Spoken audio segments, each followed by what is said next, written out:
SportsBit is powered by BetOnline, driving the opening odds market since 2001. Visit sportsbookreview.com to learn more about BetOnline and its A+ rated platform in the link below.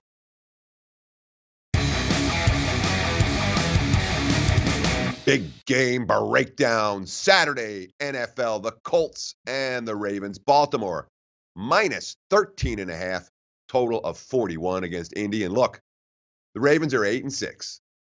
If they win their final two games, they have to beat Indy here and then Cincinnati in Week 17. That's likely to get them into the wild card. They're tied with Buffalo and Tennessee, but both of those teams have tougher closing schedules. And we look at the Ravens, this team has come on like a freight train down the stretch. 5-2 straight up, 5-1-1 against the spread their last 7.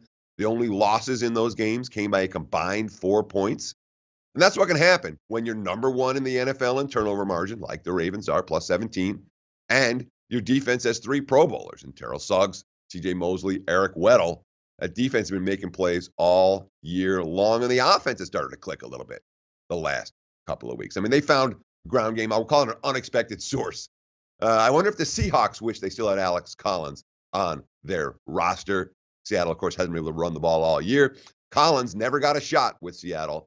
He showed what he can do in Baltimore. Look at the graphic. Solid pass catcher out of the backfield, averaging almost 5 yards per carry. And, of course, he got a big lead. I got a breather last week with that big lead over Cleveland. He only had 12 carries early in the game. The final 10 rushing attempts in that game were given to Javorius Allen, with the short turnaround this week, the game being played on Saturday. The Ravens also have confidence in Allen running the football. He's averaged only 3.7 yards per carry, but 517 yards in the season. He's got 45 catches.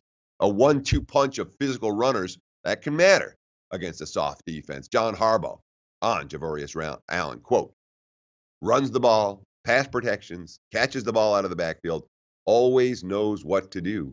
He continues to improve. I think his best football is still in front of him.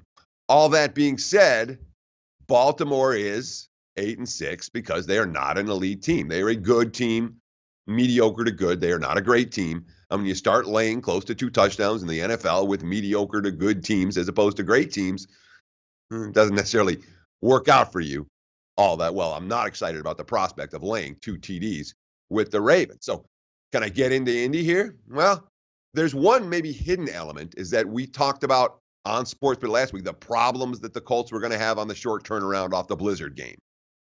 And they did have all kinds of problems. The energy wasn't there. They had dead legs. We read 3 quotes from Indy talking about how they were going to have dead legs. Denver was an easy right side winner in that game, but that means the Colts aren't quite as bad as they looked. Now the question here, can Indy focus on the game? Or are they going to focus on getting home for Christmas Eve and dealing with the Chuck Pagano rumor mill going? And of course, they're talking about Pagano's status. Anthony Costanzo talking about if the Chuck Pagano's job status is a distraction. Quote, come on, you know I can't answer that question. I've been with him 6 years. I think he's done a real good job of not being different, which is pretty impressive considering all the adversity. It'd be so easy to just completely say, this isn't working, throw it all away.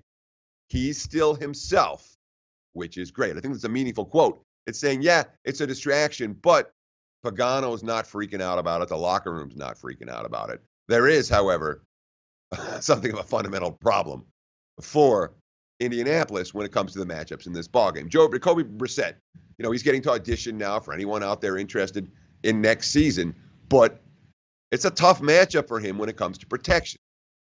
35 quarterbacks have been tracked in sack percentage this year. They have enough passing attempts to be on the chart. And Jacoby Brissett, dead last in the NFL. 10.7% of his snaps, he's been sacked. The next worst, Tyrod Taylor, is 9.2, so he's lapped the field. The NFL average is only 6.4. Jacoby Brissett's holding the ball too long.